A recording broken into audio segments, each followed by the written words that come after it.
우리 정치 한 달 앞을 내다보는 시간 월간으로 오늘은 출발하겠습니다. 월간 하태경, 국민의힘 하태경 의원 전화로 연결하죠. 하태경 의원님 안녕하세요. 예, 안녕하세요. 예, 국회 정보위에 계시는데 지금 예, 예. 북한 얘기부터 짚고 가야겠습니다. 예. 어제 북한이 한미 정상회담 4일 만에 그리고 예. 바이든 대통령이 미국으로 돌아가는 비행기 안에 있는 와중에 ICBM급을 포함한 미사일 3발 쐈습니다. 예. 이거 어떤 의도로 보세요? 어떻게 해석하고 계세요? 이제 북한이 핵 미사일 실험할 때는 네. 목표는 뚜렷하죠. 이제 미국의 위협적인 핵 쏠 수 있는 핵 공격할 수 있는 그런 나라가 되겠다. 뭐 당연히 일본하고 한국도 포함이 되고요. 예. 그래서 이제 1차적인 거는 기술적인 완성도를 높이기 위해서 계속 테스트를 하는 거예요. 예, 예. 그래서 예를 들면 ICBM은 아직 재진입 기술이 충분히 확보가 안 됐고요. 그래서 이제 계속 ICBM 실험을 하는 것이고, 그다음에 단거리 미사일, 네. 단거리 미사일은 요격을 받잖아요. 그렇죠. 요격 회피 기술이 있어요. 그 변칙 기동이라고 영어로는 풀업 뭐 어려운 말이 있는데, 예. 이제 이런 걸 완성시키기 위해서 계속 추가 테스트를 하는데, 문제는 여기에 이제 시간적인 정무 이제 타이밍을 이제 고릅니다. 그래서 이번에는 이제 한미 정상회담에 대한 항의 이런 메시지를 담아서 자기 또 기술적인 완성도도 테스트하고 이렇게 이제 쏜 거죠. 근데 비행기가 바이든이 예. 탄 비행기가 아시아 태평양은 벗어났고 미국에 발을 내딛기는 전 딱 그 시점에 쐈단 말이에요. 왜 그거 골라서 쏜 거죠? 일부러 맞춰 쏜 거죠? 그 시점은 이제 국정원에서 평가할 때는 이제 더 중요하게 본 거는 네. 코로나 위기를 벗어났다. 이제 자신감을 보여주는 게 이제 북한 입장에서는 굉장히 중요했다. 이제 북한 대내적 메시지도 있었다는 거죠. 대내적 메시지로는 그렇죠. 대내적 예, 예. 국민들에게 보내는 메시지로는 우리 코로나 위기 벗어났다 이런 자신감의 표현인 거고 대외적으로는요. 대외적으로는 이제 바이든이 한국, 일본 있을 때는 안 쐈잖아요. 그렇죠. 그러니까 최악의 충돌은 피하면서 이제 대화를 어떻게 보면은 미국한테 우리 무시하지 마라. 그렇죠. 예. 하는 메시지도 이제 일부분 들어가 있는 거죠. 우리에게도 뭐 관심을 가져달라 이런 뜻일 수도 있겠고 우리 여기 핵심은 있습니다. 이제 핵 군축 회담을 하자. 네, 그렇죠. 이제 핵 포기 회담 우린 자기들 못하겠다. 근데 이제 미국은 계속 거부하잖아요. 하지만 최악의 상황까지는 가지 않기를 바랬다고 느낀 것이 뭐 회담이 이루어지고 있는 중에 쐈다든지 아니면 아시아 태평양권에 있을 때 쐈다든지 그거는 피했어요. 그거죠. 그래서 그렇죠. 무력 도발을 하겠다 이런 의사를 보여준 건 아니라는 거죠. 그렇죠. 그렇죠. 예, 예. 어제 대통령실에서는 풍계리와 다른 지역의 핵실험장에서 핵 기폭 장치를 실험하는 게 탐지됐다. 여기까지 밝혔는데 어제 국정원한테 비공개 현안 보고 받으셨잖아요. 예, 예. 예. 어떤 내용들 핵실험과 관련해서 어떤 내용 보고 받으셨습니까? 그렇습니다. 이게 이제 핵 무기가 터지는 게 보니까 이제 핵 기폭 실험이 뭐냐면 네. 이제 핵무기 안에 이제 아주 다른 또 폭탄이 하나 더 있어요. 핵무기를 터뜨리기 위한 폭탄. 그렇죠. 그러니까 예. 이 기폭이라는 건 이 핵무기를 터뜨리기 위한 이 폭탄을 터뜨리는 거예요. 이건 핵무기가 아니에요. 예. 그래서 이걸 고폭 장치라고 그러는데 굉장히 높은 열을 내서 네. 핵무기를 터뜨리는 이제 촉매 장치죠. 그래서 이 실험을 한 것을 이제 우리 정부가 알아낸 거죠. 핵실험을 실제로 할 거라고 보세요? 그렇죠. 이제 국정원 분석은 핵실험을 하기 위해서 이제 북한에 갱도가 원래 4개 있었거든요. 예. 갱도가 4개 있었는데 1, 2, 3, 4. 근데 1, 2, 4 갱도는 다 무너졌고요. 네. 3갱도가 좀 쓸만했는데 이걸 복구를 했답니다. 완전히 다. 이제 갱도 복구한 이유는 핵실험하기 위한 것밖에 다른 이유가 없을 거 아닙니까? 거기에다가 이제 핵실험의 마지막 테스트인 이 기폭 실험까지 했기 때문에 이것도 그래서 이제 타이밍만 남겨두고 있다. 제가 뭐 며칠 전에 북한이 핵실험은 타이밍만 남겨두고 있다고 한 게 다른 핵실험 여건은 준비는 다 끝낸 거죠. 말하자면 준비로는 100% 완료입니까? 그렇죠. 준비는 100% 끝. 타이밍만 보고 있다. 쏘느냐 네. 마느냐인데 정말로 그러니까 실험하느냐 마느냐인데 실험할 가능성은 몇 퍼센트 보세요? 그것도 100%죠. 왜냐하면 이제 아까 말씀드렸지만 기술적 완성도를 높이는데 지금 소형화 완성이 안 됐거든요. 예. 소형화는 예를 들어 어제 쏜 그 단거리 미사일 예. 거기에도 이제 장착해서 예. 쏘는 건데 이건 실제로 이제 대남용이에요. 대일본용이고 이제 이 실험은 안 됐기 때문에 이제 꼭 하게 돼 있습니다. 꼭 하게 돼 있다. 100%다. 허허. 하여튼 걱정은 예. 만약 북한이 진짜로 7차 핵실험을 하면 국제사회가 가만히 있을 수 없는 거고 그러면 또 그렇죠. 계속 강대강으로 냉전 시대로 돌아가는 거 아니냐. 이제 이런 걱정이 들거든요. 이미 돌아갔습니다. 이미 돌아갔어요. 예, 이미 이제 한국은 일종의 과거에는 밀소 핵냉전 시대가 있었잖아요. 예. 근데 이제 소련이 무너져가지고 예. 이제 사라졌는데 마찬가지로 이제 핵 대 핵. 그래서 이번에 그 확장 억제 이게 딴 게 아니라 이제 핵우산 북한의 핵을 어떻게 통제할 거냐. 근데 핵은 핵으로만 통제 가능한 거거든요. 근데 핵으로만 통제하다가 이게 진짜 이게 핵이 터지면 결국 다 피해 보는 건데 남이든 북이든 그거 큰일 나는 거잖아요. 네, 그것 때문에 사실은 미소 그 핵냉전 시대에 네. 서로 무력 도발이 없었습니다. 그렇죠. 다 망하는 거니까. 오히려 더 평화를 유지했거든요. 그래서 오히려 이제 한반도에는 새로운 어떻게 보면 그 무력 충돌이 어려운 이런 시대가 온 겁니다. 북한 입장에서도 자칫 잘못해서 이게 핵 대결로 갈 수가 있기 때문에 상당히 신중하게 과거처럼 뭐 연평도나 네. 차나남이나 근데 이제 그렇게 하지 않고 우리가 북한의 핵을 어느 정도 용인하는 듯한 핵에는 핵 이런 강하게 나가지 않으면 네. 일방적인 거잖아요.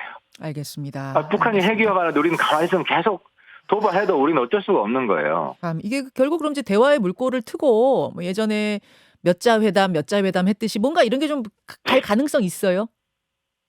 그렇죠. 북한이 이제 이 기술적 완성도 어느 정도 됐다 싶으면 또 이제 대화의 국면으로 넘어갑니다. 알겠습니다. 넘어가고 이제 문제는 우리가 그 대화의 국면을 슬기롭게 잘 활용할 준비를 항상 하고 있어야 된다는 거죠. 그렇죠. 예, 지금 상황이 여러분 이렇습니다. 월간 하태경 함께하고 계십니다. 정치권 이야기로 넘어가 보죠.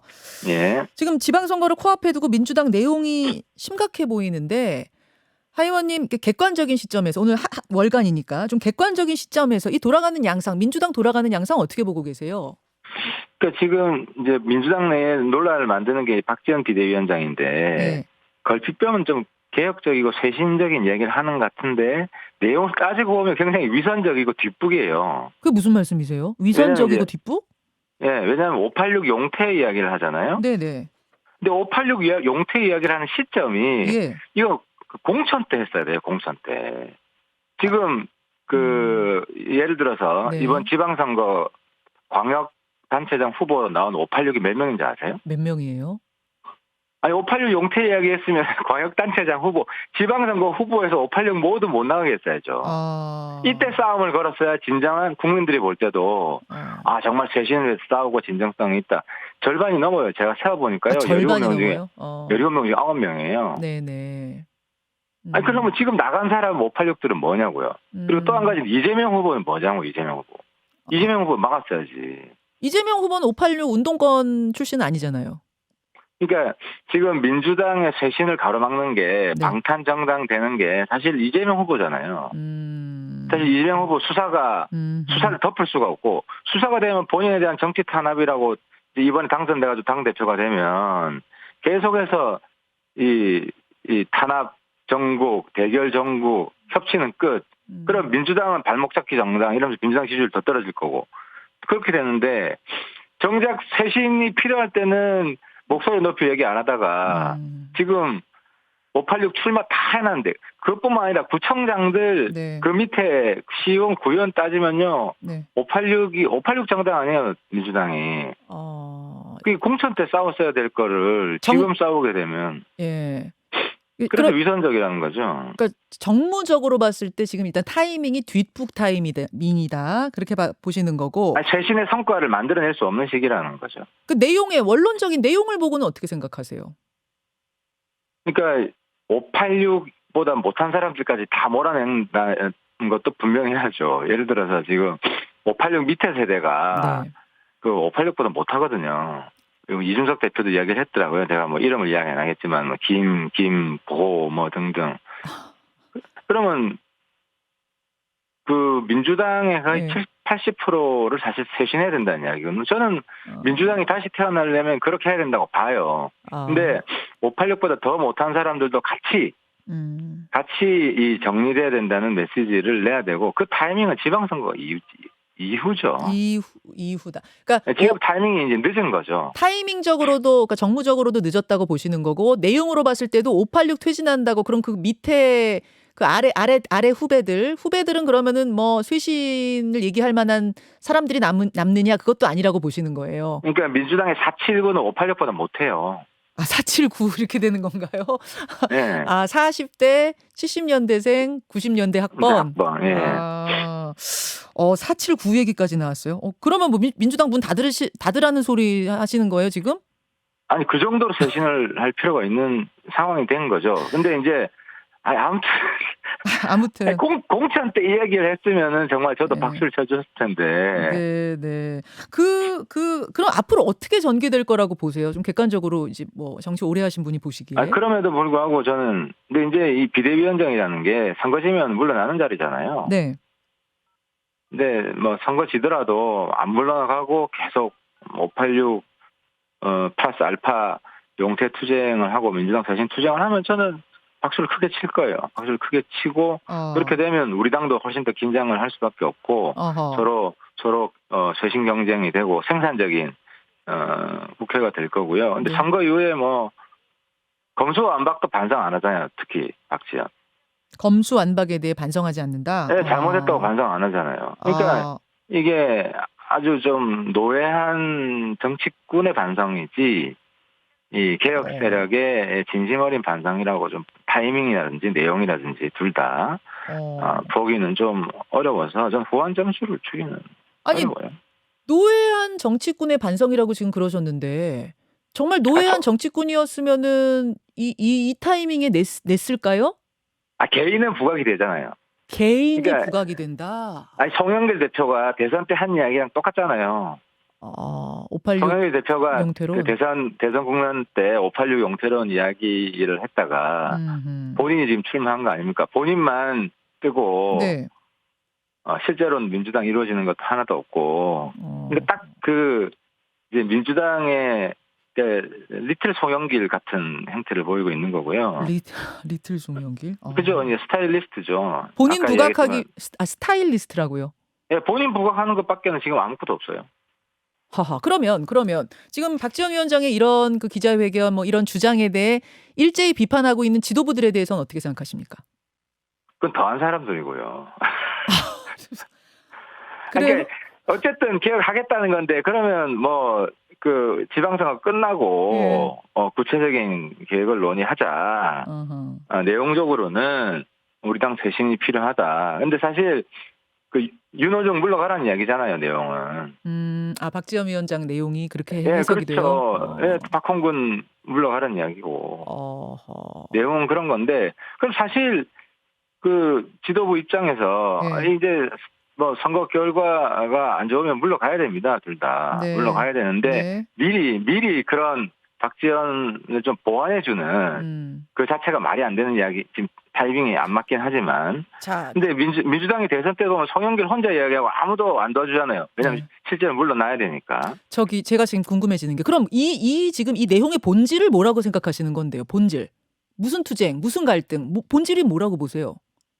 약간 지금 시기 하는 건 돈키호테적이고요. 내가 볼 때는 박지원 지금 타이밍에 이런 내용을 그러니까 지금 선거 며칠 안 남았잖아요. 며칠 안 남았는데 다 지금 물러가라? 비대위원장 새로 뽑고 원내대표 새로 뽑고 그 이야기거든요. 그리고 출마한 사람 그럼 사퇴시켜야지. 586 용태의 구체적인 내용이 없어요. 그냥 그럼 그래서 뭐 모대 모의 갈등 이런 본질도 없고 그냥 어떻게 보면 본질도 없고 그러니까 개인 부각이다? 동격표적인 개인 부각 이 차원밖에 없고 거기에 이제 민주당도 대응을 좀 잘 못하고 있으면서 전체가 고이는 뭐 이런 상황 같아요. 알겠습니다. 잠시 후에 이제 또 박용진 의원은 뭐라고 말씀하실지도 궁금해지고 어제 박홍근 원내대표도 또 다른 해석을 하셨는데 해석들이 하여튼 분분한 상황입니다. 하태경 의원님 오늘은 여기까지 뭐 말씀을 들어야겠네요. 월간 하태경 또 다음 시간 기약하겠습니다. 고맙습니다. 예, 수고하셨습니다. 국민의힘 하태경 의원이었습니다. 김현정의 뉴스쇼는 시청자 여러분의 참여를 기다립니다. 구독과 좋아요, 댓글 잊지 않으셨죠? 알림 설정을 해두시면 평일 아침 7시 20분 실시간 라이브도 참여하실 수 있습니다.